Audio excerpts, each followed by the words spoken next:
sans plus attendre, je passe la parole à notre premier intervenant. C'est un spécialiste du retail. Il accompagne les grands distributeurs depuis bien longtemps et notamment dans leur transformation digitale aussi. Il est dans les médias assez régulièrement. Je vous demande d'accueillir Rodolphe Bonas. Merci. C'est le bouton vert, c'est ça ? Merci Raphaël, merci Laurent. Je suis absolument ravi d'être avec vous ce matin. Très honoré de pouvoir introduire cette matinée qui va être en effet riche d'enseignements avec beaucoup de cas concrets. Et finalement, c'est le concret parce que le retail, c'est sur le carrelage que ça se passe aussi, quand même beaucoup. Et donc, on aime beaucoup le concret. Ce que je vais essayer de faire dans cette introduction, c'est de partager avec vous quelques éléments de conviction au travers de, finalement, cette révolution qui est en train de s'opérer, qu'on connaît tous. Alors, l'année 2023, je ne vais pas vous faire le speech sur, bien sûr, le WePub et toute cette histoire, mais on est sûr d'une chose, c'est qu'on est en train de vivre un vrai effet de basculement. C'est-à-dire qu'on va passer d'un monde à l'autre.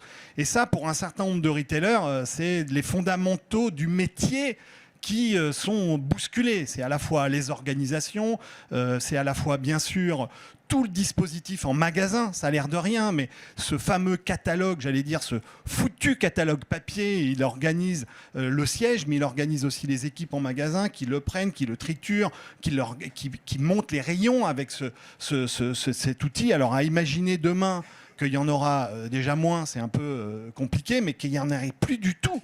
Là, c'est la panique à bord dans l'affaire. Donc, c'est vrai qu'on est confronté à un moment qui va faire date.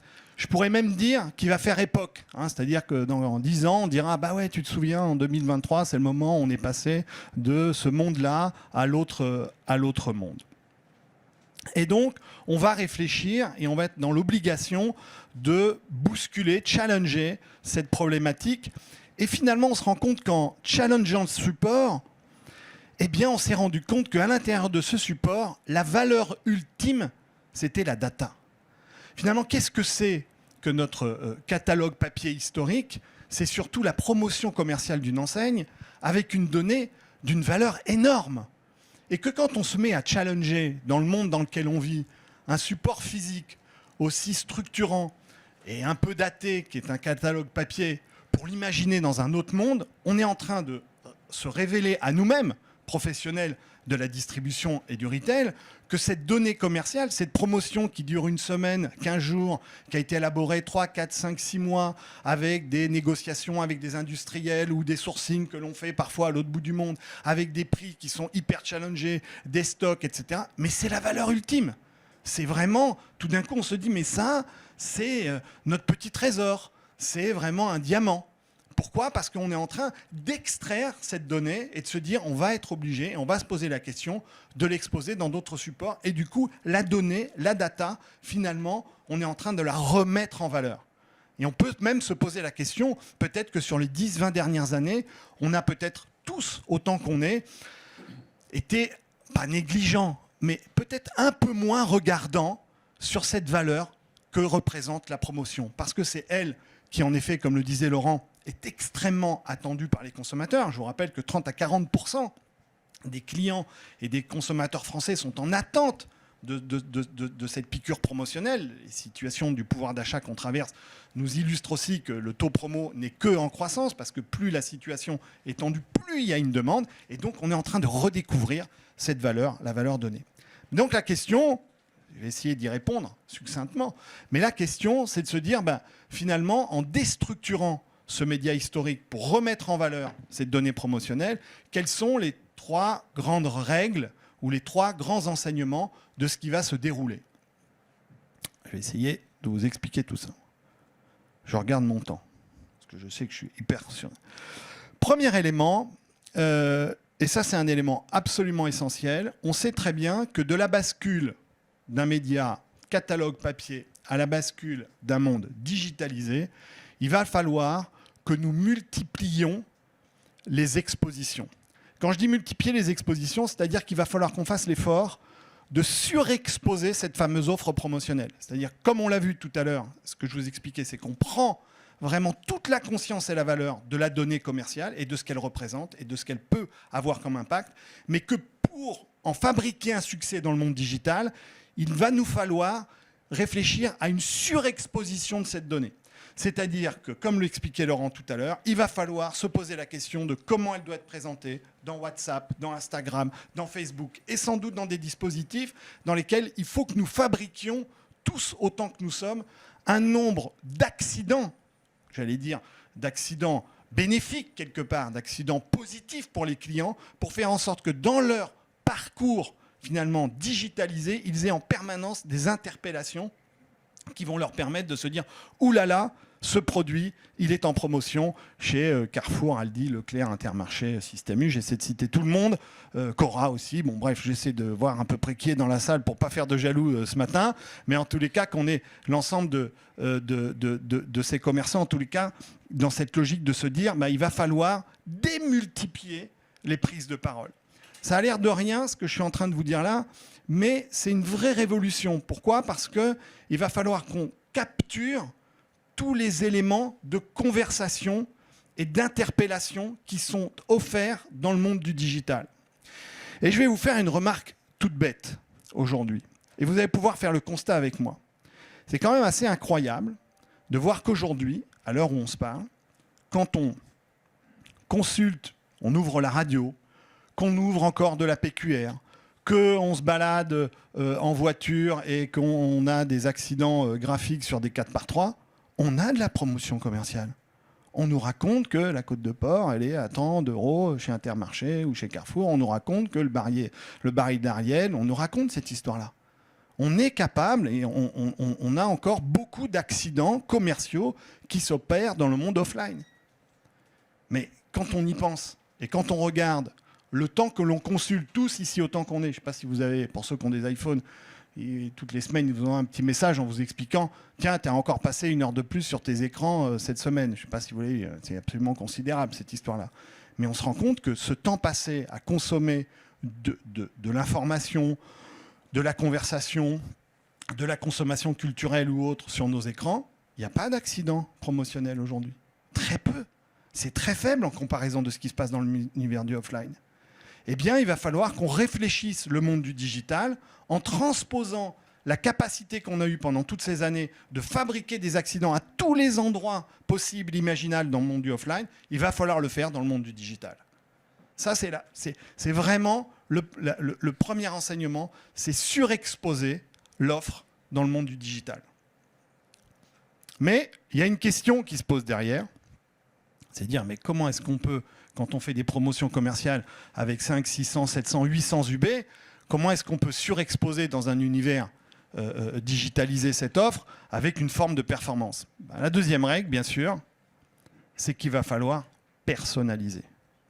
Ça, c'est un élément absolument décisif, c'est-à-dire qu'il va falloir utiliser tous les éléments qui sont à notre disposition pour faire en sorte que cette offre commerciale, elle soit la plus pertinente, la plus ciblée, la plus percutante possible. Et là, je vais vous donner un élément en comparant les deux médias. Aujourd'hui, en catalogue, sur un catalogue dit d'offres alimentaires, un client qui est attentif, c'est-à-dire 30 à 40% des foyers français, va passer à peu près entre 3 minutes et 4 minutes à consulter son catalogue. Il va le feuilleter. La performance de ce média catalogue physique, c'est qu'en fait, en 4 minutes, parce que c'est possible de tourner les pages d'un 56 pages ou d'un 24 pages en 4 minutes, c'est possible, c'est que la performance, c'est que vous êtes exposé à 300, 400 UB et vous en avez peut-être retenu 2 ou 3. Ce dispositif-là, appliqué au monde du digital, dans ce même enjeu-là, quand on met à disposition sur le digital un catalogue que j'appellerais PageFlip, e-catalogue, comme vous voulez, les fameuses pages qui tournent, eh bien, on se rend compte qu'on a un temps de consommation quasiment à peu près équivalent. C'est-à-dire qu'on arrive à peu près à 3-4 minutes. Sauf que la difficulté du support fait en sorte qu'on s'arrête à peu près à la moitié. Ça veut dire que dans le monde d'une consultation digitalisée de l'offre promotionnelle type catalogue sur nos smartphones et autres tablettes, eh bien, ça veut dire que la valeur, par exemple, de la dernière de couve en digital, elle est pins. Parce que les clients n'y vont pas.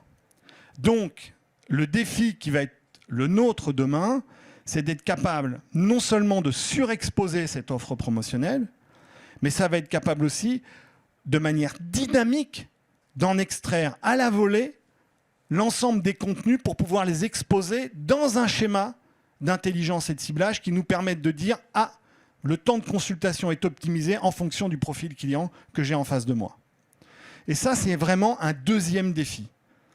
Un défi considérable, mais qui n'est absolument pas insurmontable.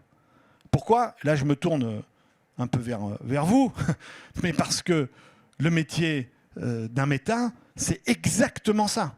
C'est d'arriver à mettre à disposition de cette intelligence de l'offre commerciale des intelligences algorithmiques qui vont permettre d'opérer ce dispositif de ciblage. Troisième élément, et là je m'adresse à la communauté, bien évidemment, c'est que, comme je le disais tout à l'heure, l'abandon du support, l'abandon de l'aspect structurant de ce catalogue papier nous refait découvrir la valeur de cette offre promotionnelle et de la data et du contenu. Ce qu'il faut bien avoir en tête, c'est que cette donnée commerciale, elle va devenir un élément absolument stratégique. C'est pour ça que j'ai mis un coffre-fort, c'est-à-dire que c'est une donnée qui doit être lourdement sécurisée.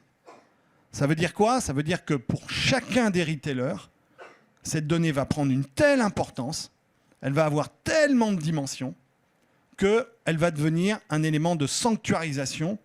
Pourquoi? Parce que, et c'est une sanctuarisation compliquée, parce qu'elle a une durée de vie très courte. Ce n'est pas comme tous les grands référentiels qu'on peut avoir dans les entreprises, où là, pour le coup, les référentiels offres ou produits ont des durées de vie très très longues. La donnée commerciale et promotionnelle d'une enseigne, elle a une durée de vie qui est courte. Et pourtant, elle a une très grande valeur. Alors, je vais vous dire, je vais essayer de vous éclairer par rapport à cette valeur-là et de parler d'un concurrent que tout le monde connaît et qui opère dans le digital, qui s'appelle Amazon. Amazon, on l'a vu depuis une vingtaine d'années, a énormément fait évoluer son modèle économique. On voit très bien qu'il est en train de prendre un virage dans les services et dans la tech de manière absolument considérable. Pour des raisons évidentes, c'est que ça rapporte 10 fois plus de vente des services technologiques que de vente des boîtes de conserve. Mais ce dont on est sûr d'une chose, c'est que, et vous l'avez constaté, c'est qu'Amazon, ça fait presque maintenant 10 ans qu'ils essayent de mettre la main sur une donnée et sur une conversation commerciale qui est la conversation de la relation d'achat alimentaire. Aujourd'hui, ils ont les données, les éléments qui sont liés au non-alimentaire. La grande difficulté du non-alimentaire, c'est que, elle a une donnée d'interprétation et de connaissance qui est beaucoup plus faible que l'alimentaire, et surtout, elle a une fréquence extrêmement irrégulière. Le Graal de la donnée commerciale, c'est la donnée alimentaire. Pour une raison très très simple, c'est que derrière ces contenus, c'est-à-dire la connaissance à la fois des offres proposées, mais des offres choisies et des offres consommées, on a une connaissance aiguë de ce qui se passe derrière. C'est-à-dire qu'on est capable de dire, bien sûr, le nombre de personnes au foyer, l'âge, le niveau de revenu, où est-ce qu'ils habitent, qu'est-ce qu'ils consomment, etc. Ça veut dire quoi? Ça veut dire que dans le monde que l'on est en train de quitter pour le monde dans lequel on va, cette donnée commerciale, ça va être la donnée principale pour arriver à fabriquer des échanges d'intelligence avec des acteurs comme Meta. Et je me tourne vers nos amis retailers qui sont tous là. Prenez bien conscience que c'est un diamant. C'est un diamant brut qui va pouvoir vous servir à créer des dispositifs d'intelligence et de performance en mixant les grands calculs algorithmiques de gens comme Meta et cette fameuse donnée d'achat commercial alimentaire. On ne se rend pas compte à quel point cette donnée a de la valeur. Donc du coup, on va créer bien sûr le Graal absolu, la bonne offre, la bonne expression, le bon média, au bon moment, au bon client, dans son magasin. Le dernier point, il est absolument crucial. Il est absolument crucial parce que si vous faites les 5 premiers sans vous soucier du 6e, alors là, ça va être compliqué parce que vous aurez investi le maximum d'argent pour avoir le minimum de résultats. Et quand je donne la donnée magasin, elle devient cruciale pour une raison simple, c'est que je vous ai parlé d'Amazon, mais aujourd'hui, on a une réponse. On sait très bien aujourd'hui que le média magasin, parce que le magasin est un média, le lieu de consommation de magasin, est un élément qui est maintenant durable. Souvenez-vous, il y a 10 ans, on voyait Amazon en disant on va tout ravager, tout le monde va rester dans son canapé, faire des courses en faisant clic-clic toute la journée, puis on va nous livrer. En fait, c'est pas vrai. Même les jeunes générations, les générations X, Y, Z. D'ailleurs, qu'est-ce qu'on va inventer après Z? Les prochains, on va faire quoi? A, B, C, je ne sais pas comment ça va se passer. Mais c'est fini. Donc on sait très bien aujourd'hui que le média magasin, le business qui s'opère dans le magasin, est un élément essentiel. Ça veut dire que dans la construction d'une logique, ce que je vous expliquais tout à l'heure, qui est une logique d'ultra-exposition associée à une logique d'ultra-personnalisation associée à une logique de sanctuarisation, il faudra mettre ces dispositifs au service du magasin. Et ça veut dire qu'il va falloir pouvoir être capable de prendre en compte à la fois les spécificités du magasin, de sa zone de chalandise. Il va falloir être capable de prendre en compte, bien évidemment, autour de ce magasin, du pricing de ce magasin, de la disponibilité de produits du magasin, pour pouvoir faire en sorte que la performance soit au rendez-vous. Parce que vous pouvez super cibler, vous pouvez super exposer, mais si le produit qui est mis en avant n'est pas disponible ou c'est pas le bon prix que vous avez mis, bah finalement vous avez fait chou blanc. Raphaël, tu me dis, hein, tu m'arrêtes. C'est bon là encore? J'ai encore 217 slides, donc ça devrait le faire. Donc ça veut dire quoi? Ça veut dire que derrière tout ça, les éléments de conclusion, c'est qu'il n'y aura sans doute pas de mix idéal. Il faut imaginer que le monolithique catalogue qui nous a permis de nous dire cette semaine sera la même que l'année dernière, et le dispositif verticalisé dans lequel on était installé, qui était finalement complexe à réaliser, mais en tous les cas assez rassurant, eh bien on va être obligé de basculer dans un monde dans lequel peut-être qu'à chaque semaine, on va être obligé de repenser tout l'écosystème en s'auto-rechallengeant de ce qui s'est passé la semaine dernière, et de ce qui doit se passer la semaine prochaine, et de ce qui doit se passer dans 6 mois, ou dans 1 mois, ou dans 1 an. Ça veut dire qu'on va avoir des mix qui vont être en évolution constante. Ça veut dire qu'on va être obligé de surdéployer une forme d'agilité, d'exposition, de ciblage, d'outils, de partenariats, d'algorithmes, pour pouvoir arriver à maximiser la performance.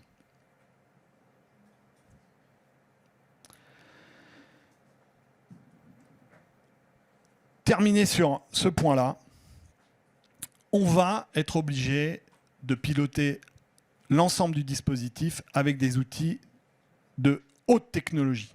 Je pourrais appeler même des outils de pointe, qui vont, d'un côté, bien sûr, sourcer et se retrouver dans les algorithmes de méta dont je parlais, se sourcer dans la connaissance, le savoir-faire, l'expertise, l'expérience des retailers, mais aussi être capable, dans l'ensemble de cet écosystème, de gravir la marche d'une industrialisation. C'est-à-dire d'une...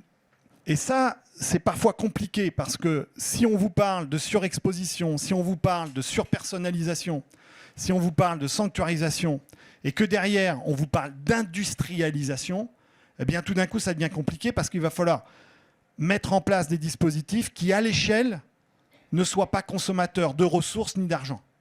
Voire même, ça doit créer ou fabriquer des économies. Je pourrais même vous dire que ce dispositif de surexpertise, de surpersonnalisation et de surexposition, il doit même s'appuyer sur une dimension où l'industrialisation doit être au service d'une forme de low cost. Pourquoi je vous dis ça? Parce que sinon, on n'y arrivera pas. Parce que si on conserve les modèles économiques historiques, quand vous parlez de dire, plutôt que de faire un catalogue par semaine, on va en faire 5, 6, 7, 8, 10, 15 millions, ou bien que demain matin, vous dites, tiens, on va exposer sur, j'entendais 40 millions, ce que disait Laurent tout à l'heure, 40 millions d'histoires qu'on veut fabriquer. Si jamais on conserve les modes et les dispositifs historiques, on arrive à des coûts prohibitifs qui nous empêchent de gravir la marche. C'est pour ça que je parle ici, pour terminer, d'être équipé et de s'équiper d'outils de pointe à très haute, à la fois haute fréquence et haute performance. Et donc, c'est un enjeu absolument majeur. Laurent parlait de ce qui se passe en Inde avec Meta, et je vais terminer là-dessus. On voit très bien que, et ce n'est pas un hasard si c'est l'Inde, parce que on sait que l'Inde, ça paraît un peu incroyable, mais c'est entre guillemets presque une start-up nation, c'est-à-dire qu'en termes de tech, ils sont suréquipés, mais quand on voit ce qu'ils font sur WhatsApp, on a bien compris qu'aujourd'hui, ils sont dans une logique industrielle à haute fréquence, et c'est ce qui rend l'efficacité commerciale possible, parce qu'elle est économiquement jouable. Voilà, j'en ai terminé. Raphaël, est-ce que... On est bon, on est dans les timings. Voilà, merci beaucoup de votre attention. Merci à toutes et à tous.